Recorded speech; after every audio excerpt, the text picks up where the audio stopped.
So we have religions all over the world, Hinduism, Christianity, Buddhism, and they haven't been able to produce a rational argument like you just have. So what is the condition of those religions today? I mean, the condition of those religions is that, and our stance towards them is that all of these religions were divine religions that had messengers who established these religions, and that messenger was sent by God. So we see ourselves as a continuation of that line of those religions. But those religions are pointless, they're invalid. If you are not following the Spirit of God in that time. Because the whole point of religion is that the creatures that are poor to God and that are born and that die, have to find that Spirit that resides amongst them that never dies. The Almighty Creator's Spirit, the Spirit of God. It is unacceptable to be a Jew, but at the same time living in the time of Moses, alayhi salam, and reject Moses. You can't be a Jew that rejects Moses, even if you're keeping all of the laws. You can't be a Jew and consider yourself a practicing Jew if you accept all of the laws, but you reject the prophets and the messengers, or you reject the Messiah, Jesus. You can't be a follower of an Abrahamic religion, and then there comes the prophesized one, the comforter, Muhammad sallallahu alaihi wasallam, and you reject Muhammad, but you're still fasting or praying or doing the rituals of religion. That's pointless, because this is not what it's about. Religion and its laws and its rituals, they change throughout time, depending on the circumstance, depending on the people, depending on the covenant. So it is vital, it's absolutely vital, that people find that living Spirit of God that's amongst them, and it is irrelevant to pray, fast, or hold on to any rituals with the absence of the proof of God, which is the vessel for the Spirit of God. And you've explained already that such a vessel is always present. It's always present, and the Prophet Muhammad sallallahu alaihi wasallam, explained and emphasized the importance of knowing who it is. I mean, he said to his own nation, who were all Muslims, he didn't say to them, people, after I leave you, all you have to do is to pray and fast and it's all good. No, he said, whoever dies and doesn't know the Imam of his time has died the death of ignorance. So that means what? That if you are a Muslim, but you don't follow the Imam, the living one of your time, and there is a living Imam for every time, or else he wouldn't have said it, then you have died as if you never were a Muslim in the first place. And that's an extremely important and dangerous point that is often overlooked, and that is what we are bringing forward. We're bringing forward this point. That is the point of religion. So this man, this vessel,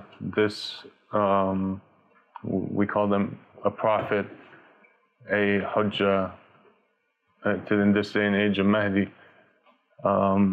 This man is not just a spiritual leader, but also a earthly. No, he's a king. He's a political leader. He is a spiritual leader. He has all of the authority that God Almighty has, and that's a very important point, and it's proven.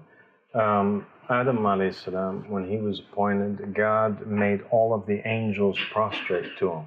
What does that mean? It means that the hosts of heaven, the Imam has authority over them, and he has authority over heaven, and he has authority over the kingdoms of the earth, because God also made Adam in charge of all of the animals, and he said, name them whatever you would like to name them, and you have full authority over all of them, and all of it was created for you. So Jesus, when he appoints Simon Peter, something very important happens, and that is that he tells him this very important line. He says, I'm handing you the keys of the heavens and the earth. He says, whatever you bind on earth will be bound in heaven, and whatever you bind in heaven will be bound on earth. Well, what does that mean? That means that Simon Peter had the authority to change any laws that he deemed necessary, establish any laws, to make any rulings. He had the authority even to forgive sins, and it was stated clearly in the Bible that whatever, and Muhammad sallallahu alaihi wasallam even says it to Imam Ali alayhi salam, in the will itself. He says, "You are going to be and have authority over my women and my people after me. Whoever you divorce from me shall be divorced, and whoever you keep shall be kept." So he has wilaya takwinaya. He has universal authority. He has the authority of saying be and it is. And that is that if Simon Peter was to state something, it would automatically become a truth and a reality, even if it wasn't a reality. This is a very important point. How is that the case? But one of the prophets of Allah subhanahu wa ta'ala, Plato alayhi salam, he stated that the world that we're living in is a world of darkness, and it's an incomplete world. And because of the fact that it is an incomplete world, it's a dark world, it's a world that's full of untruths, it's an illusionary world. There cannot exist in this world, says Plato, a stable reality, a stable truth. So stable truths are only for that world, the world of perfection. In this world, there's no stable truths. Things are changeable. And it's all changeable.